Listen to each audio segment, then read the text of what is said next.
This here between my two hands is the manual for every single Muslim on the face of the earth. Every single Muslim believes in what I am holding between my two hands. They may indirectly or directly believe in it. Meaning we may have a minority of Muslims that say, well, we don't believe in all of this, but they believe in books that depend on sources from these four books. Firstly, we have the Holy Quran. The Holy Quran is the holy book for all of the Muslims around the world, regardless of denomination, sect or group. All Muslims believe in the Holy Quran. If someone does not believe in the Holy Quran, then they are not Muslim. They have to believe in the Holy Quran. We will not be interpreting the Holy Quran, but that will be a separate program. I have here 4 volumes of Sahih al-Bukhari. Today, I want you to know what exactly lies within the books that are considered sacred right after the Holy Quran. In every mosque, or in the majority of mosques and the majority of Muslim libraries and schools, the Holy Quran is placed right next to Sahih al-Bukhari. That is because Sahih al-Bukhari interprets the Holy Quran. The Bukhari has influenced all of the tafsirs, the interpretations of the Holy Quran for all Islamic denominations, regardless whether they be Ahmadiyya, Sunni, Zaydi, or Shia. When you go to a Muslim bookstore and you say, can you give me a copy of the Bukhari? You would expect to get this, but instead they will give you this. They'll give you one volume that is made up of Arabic and English. They have cherry-picked and selected for you and translated for you what they want you to read from Sahih al-Bukhari. They do not want you to read everything within Sahih al-Bukhari. As you can see, they have titled it Sahih al-Bukhari, the early years of Islam. And they explain and translate. But this is not al-Bukhari. This is a small compilation from what they want you to know about Bukhari. This is the real Bukhari. Now obviously, with 4 volumes between my hands, I'm not going to be able to analyze each and every volume within this episode. But we are going to skim through these 4 volumes. The Muslims say that Prophet Muhammad is the best role model. They say that Prophet Muhammad is the best human being and that we should all follow him. I as a Muslim believe that. So let's find out, what really is Muhammad like according to the Bukhari? I'll start with volume 1. So before they start saying this is a fake cover and the inside is not the real Bukhari, I'll have to show you up close that this is the Bukhari. This is Sahih al-Bukhari, and this here is volume 1. And I will show you the license of the publication. Just for the record, you can pause the video later on. This was printed in Beirut, Lebanon, and it was printed by the publisher Dar al-Kutub al-Almiya. It was printed in 2014, and it is titled Sahih al-Bukhari, the correct and authentic traditions of al-Bukhari, and it contains prophetic hadith. This is volume 1. We don't need to go too deep into the book. First volume, and let's look at the first 100 pages within the book. Page 45 of this very book, volume 1, and segment 5, it is called Bab al-Takhfifi fi al-Wudu'. It speaks about the purification and purity of oneself before engaging in any form of prayer. Muslims wash themselves 5 times a day, meaning they wash the face, they wash the hands first, then the face. Then they come to the 2 arms and wipe on the head, and then they wipe on the feet. This is called the ablution. It's called the wudu. The wudu. It's also pronounced wuzu or wudu. It is a must. There is no prayer accepted in Islam without that purification beforehand. They mention the Prophet Muhammad. They themselves, 95% of the Muslims believe in this. They say that the Messenger of God, Muhammad, came to a house, and I will recite in Arabic. ثم اضطجع فنام حتى نفخ. He laid down, slept, and began to snore. ثم أتاه المنادي. Then the caller for prayer, the person who wakes him up for prayer, came to the Prophet Muhammad. And he said to him, it is time to pray. فقام معه إلى الصلاة. Therefore the Prophet Muhammad woke up and went with the person who woke him up to go and pray together. فصلى ولم يتوضأ. And Prophet Muhammad prayed without washing himself, without purifying himself. This shows you that the Prophet who taught these 95% of the Muslims to wash themselves before praying, he himself does not wash himself. He himself is a hypocrite. And he himself has no prayer that is accepted. So number 1 we have here, let's make a list of this, and I advise you to make a list along with me. So we have a prophet who is not pure when praying. If we move to page number 47, segment 14, it says here what is much worse than what we had just listened to. It states that a man by the name of Abdullah bin Umar, he says, فَرَأَيْتُ رَسُولَ اللَّهِ يَقْضِي حَاجَتَهِ مُسْتَدْبِرَ الْقِبْلَةِ مُسْتَقْبِلَ الشَّامِ, which means I saw the messenger of God, I saw the apostle of God in public performing his number 1 and number 2 in the middle of the street while facing Sham. Sham basically means Palestine. In another tradition, it says that he was seen مستقبل بيت المقدس. He was seen facing towards Masjid al-Aqsa. Now we have the Palestinians, they're fighting for Masjid al-Aqsa. They're fighting for the Aqsa Mosque in Israel.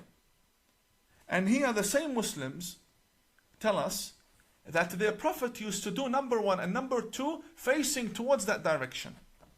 Deliberately. This is the Prophet you believe in.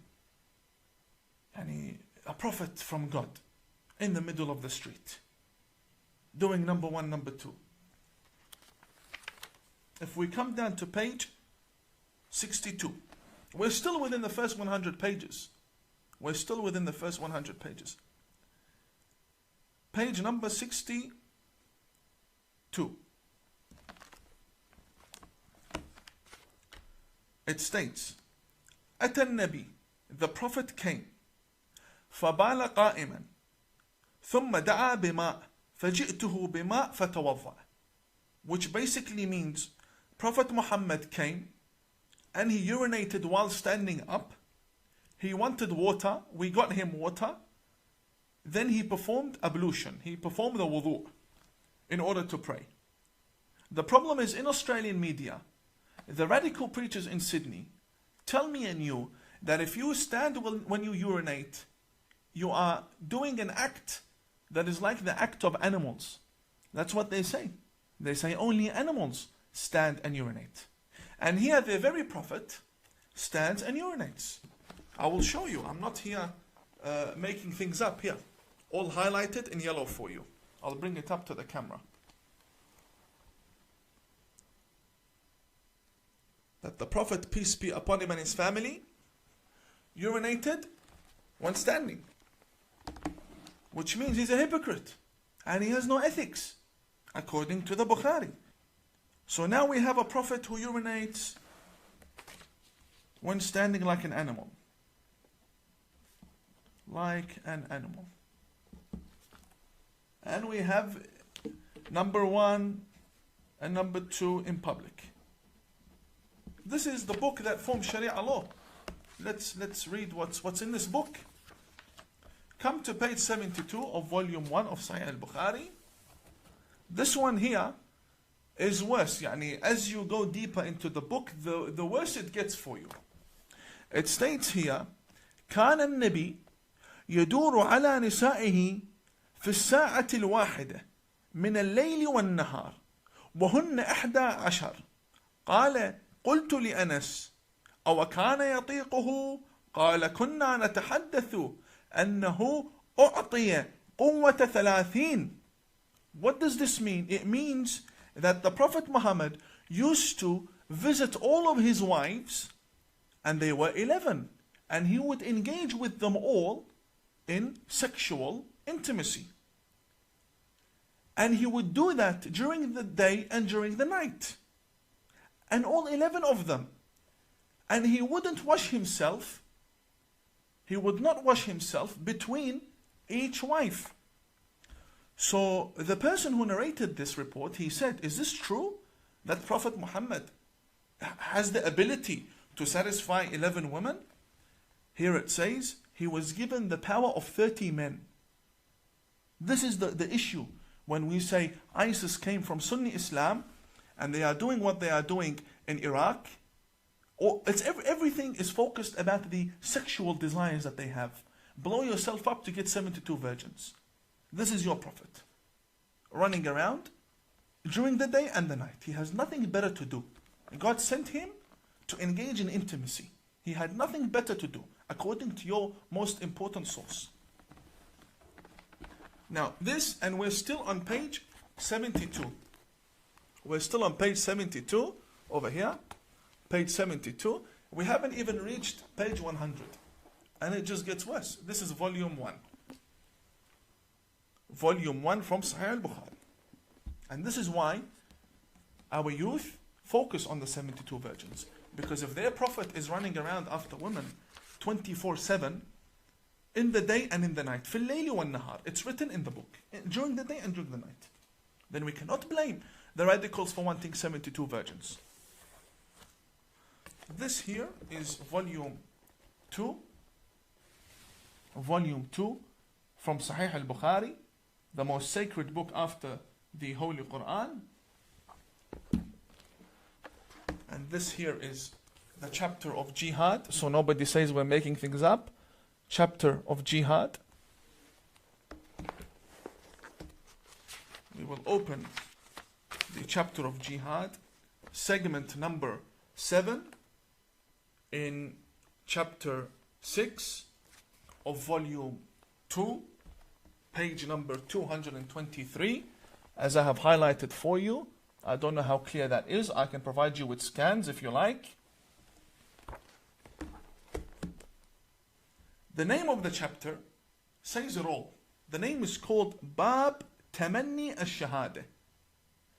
The chapter of loving martyrdom. قال رسول الله صلى الله عليه وآله والذي نفسي بيده لوددت أني أقتل في سبيل الله ثم أحيا ثم أقتل ثم أحيا ثم أقتل ثم أحيا ثم أقتل. What does that mean? It means that Prophet Muhammad says, I vow by God that I wish that I could be killed for the sake of Allah, then brought back to life, then killed, then brought back to life, then killed, then brought back to life, then killed once again, and then you go become a martyr and you go and you get your 72 virgins. And this is not something that we are just reading. This is not a magazine. This is Sahih al-Bukhari. The authentic. Sahih means authentic. So when you see its non-stop attacks towards the West, you know why. Because they themselves wish to die, come back to life, to die again, come back to life, and die and come and non-stop. This love for death that they have, this here, when the Muslim is taught that your Prophet wishes to die and come back to life once again, just in order to die again, you can't blame the 15-year-old and the 17-year-old and the 22-year-old to want to go and blow themselves up. You cannot blame them. This is in the book. Now, we've finished from an example. These are all examples I'm giving you. I cannot go through the whole book. Examples I'm giving you with regards to jihad. Now, the book, the very volume, explains to us why the Prophet would say such a thing. According to Al-Bukhari. Why would the Prophet say such a thing? Very easy. You read in page 348. I'll lift it up again for you. 348. This says, segment number 11, chapter 59. It says, Bab Sifat Iblis wa Junudih. The characteristics of Satan, of Shaitan, of Satan and his soldiers. Then we have a testimony from Aisha. Aisha is the wife of Prophet Muhammad, who was also a terrorist after the life of Prophet Muhammad. She was leading an army that killed many people, tens of thousands of people in Basra, also known by the Battle of the Camel. Aisha, this is the 7-year-old wife, apparently. All the Muslims haven't agreed upon her age, but what they have agreed upon is that she was either 6 to 13 by the 95% of the Muslims. The majority believe she was underage. Yes, I will not deny. Here, the very lady, Aisha, says, and Aisha, hadith number 3268. She says, سحر النبي حتى كان يخيل إليه أنه يفعل الشيء وما يفعله. It means that the Prophet Muhammad was possessed. He was possessed. He was a crazy, delusional man. To the extent, حتى, she says, حتى كان يخيل إليه, to the point that he would start imagining things. And he would consider that he has done things when he didn't do anything. So when you find the Prophet saying, I want to die and come back and die and come back, it's because they believe he's a delusional man. They believe he's a psychopath. They believe he's being possessed, which is even worse. How can an apostle of God be possessed by jinns? This is what they believe. Page 348. We're not making this up. Let's come to page 377. It states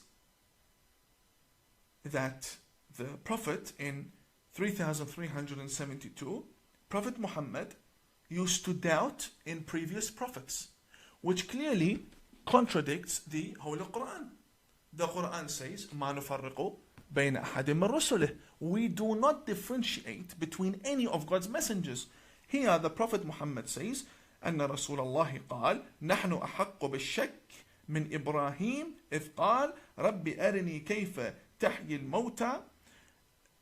Prophet Muhammad says that we are more worthy to doubt in the words of God than Abraham when he said, Oh God, show me, how can you give life to the dead person? If someone's dead, how can you give life? Show me. So the Prophet Muhammad himself, according to 95% of the Muslims, was a delusional man. According to Sunni Islam, this is Al-Bukhari. So if your Prophet was doubting in his own message, in the revelation that had come to him, then why do you not allow anyone else to doubt in your Prophet? Why do you always want to paint a good picture? We're up to volume 3. Volume 3 from Sahih al-Bukhari. غلط البخاري. volume 3. To be honest, I stopped taking notes down about everything. I might as well do it now. So now we have a possessed, sexually hungry prophet, from what I can remember. Because we need to find the result at the end of the day. This is volume 3. Let me take you to page 462. This one here. Any Muslim from the majority faiths.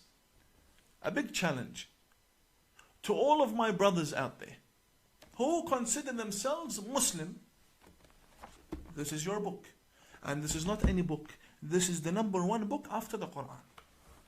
Page 462 states,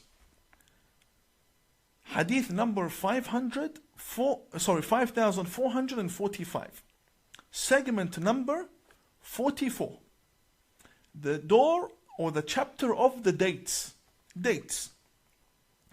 قال رسول الله, it says, the Prophet Muhammad says, من تصبح كل يوم 7 تمرات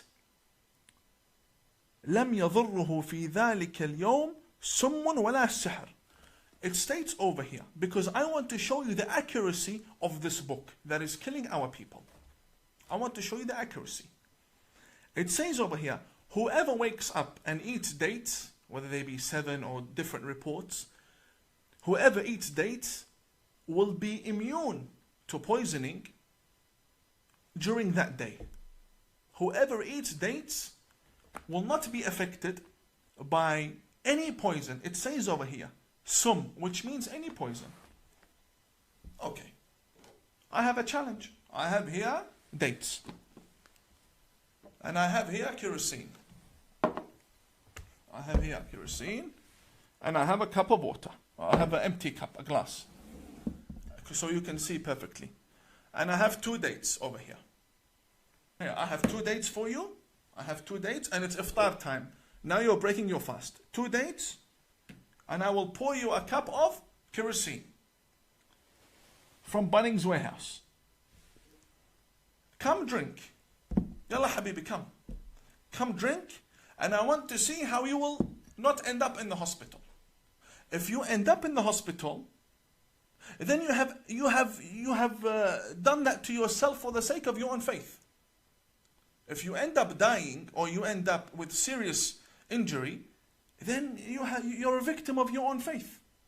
This is what you believe in. This is nonsense. This is volume 3. Now we're up to volume 4. And volume 4 is a tragedy within a tragedy within a tragedy. Volume 4 from Sahih al-Bukhari.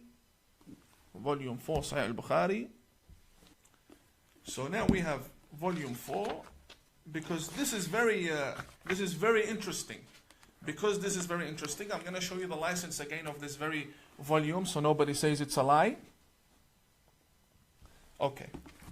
Now let's go very far away from the whole world of jihad, and I'm pretty sure Islam has something to offer.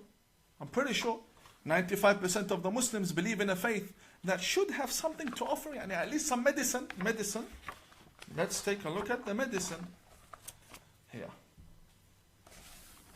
Also page 16. Page 16, it says, the chapter of medicine with the urine of the camel. تفضل. Chapter of medicine with the urine of the camel. Medicine, medication, cure with the urine of the camel. Let's read. It states, a group of people came and visited the Prophet in Medina, where the Prophet had his religion established. And they became sick. What do they do when you become sick and you have the Prophet? He's the best doctor. So they went to the doctor. The best doctor according to all of the Muslims. The best doctor, the Prophet Muhammad. What does the best doctor say? To the sick people, that came to him. And what did he do when they took his prescription and ran with it? What did he do to them? فأمرهم النبي, they were sick. فأمرهم النبي, he ordered them أن يلحقوا براعيه, that they go after the owner of the camel. يعني الإبل, it states here, يعني الإبل, which means the camel. فيشربوا من ألبانها وأبوالها, to drink from its milk and urine. فلحقوا براعيه فشربوا من ألبانها وأبوالها. Not only did they listen and ignore, no, they actually chased the man who had the camel, and they stopped the camel, and they drank from the camel's urine, and they drank from the camel's milk. حتى صلحت أبدانهم, حتى صلحت أبدانهم, until their bodies became strong again, and now they have the ability to go back to where they once came on foot, and they're strong, and everything is well. They're no longer sick because of the cure in the camel's urine. So what did they do now that they are strong? فَقَتَلُوا الرَّاعِي وَسَاقُوا الْإِبِلِ. After they drank from the camel's urine, they killed the owner of the camel and they stole the camel. Now, until now, we have a tragedy. What is coming up, it's something I cannot call a tragedy. Watch. The Prophet orders them to go and drink urine from the camel. They go, they drink the urine and the milk, and then they kill the owner, they steal the camel, and they come back. Listen to this. فَبَلَغَ النَّبِي, the Prophet heard, Prophet Muhammad heard. فَبَعَثَ فِي طَلَبِهِمْ فَجِيءَ بِهِمْ.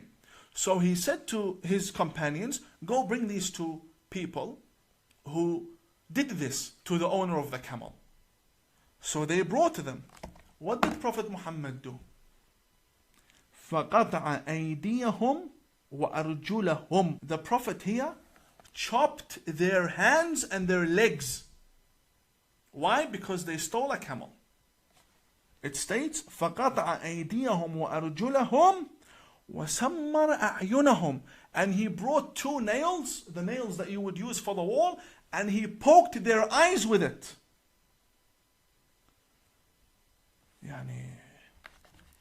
This is a terrorist. What kind of a doctor is this to begin with? You have someone who's sick, comes to you, you refer them to go drink camel urine, and then when they steal the camel and they kill the owner, you chop their hands and their legs, and then you poke their eyes with nails. This is your Prophet. This is your Prophet. I did not make these books. This is your religion. Here, can you please explain? We just went through 4 volumes because what I did now, I translated what is in the book. That's all I did. I did not add anything from myself. I translated what's in the book. Can you please explain if I as an Imam have taken it out of context? You please explain to me. How can 4 volumes be taken out of context? How can go drink the urine of the camel be taken out of context? How? But you don't find any of this in this English version that they give you as a gift on the streets of London and in Sydney, because they do not want you to know what's in the book. Therefore, this is the very book that teaches us jihad, and this is the very book that teaches the Muslims how to love their Prophet. We saw their Prophet, and we saw the jihad, and we saw exactly what Bukhari teaches. The chapter of jihad was more than enough. All we had to read was 1 line. The chapter of jihad makes over 100 pages. I only read for you 1 line. Can you please respond to me about exactly what's written in these books, and why is it not written in the English version for the people to read? Muslims go around the world rioting, killing people, because they believe that their Prophet Muhammad has been insulted. The Prophet Muhammad that the majority of the people speak about and fight for and defend is not the Muhammad they believe in as an ideology. There's a big difference between the Prophet Muhammad in the actual sacred scriptures and the Prophet Muhammad that is portrayed as a prophet to the West by 95% of the Muslims. This is the Prophet Muhammad that we were taught. I didn't bring this from Jupiter. This is the book for the greatest scholar in Islam after the Quran, according to 95% of the Muslims. I didn't make this up. It's in the Bukhari. I'm more than happy to bring this on any platform and we'll debate about it.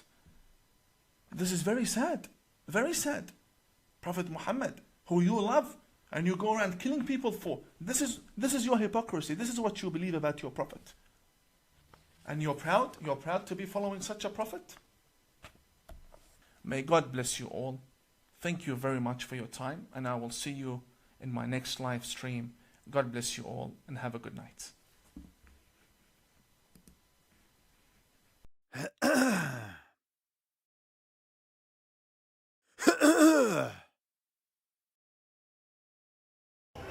Kita bangga menghafal Al-Quran tapi tidak memahami Al-Quran. Senang mengulang berbahasa Arab tapi tidak mengerti bahasa Arab. Suka membaca Al-Quran tapi tidak memahami maknanya. Akhirnya apa? Menjadi keledai di Indonesia.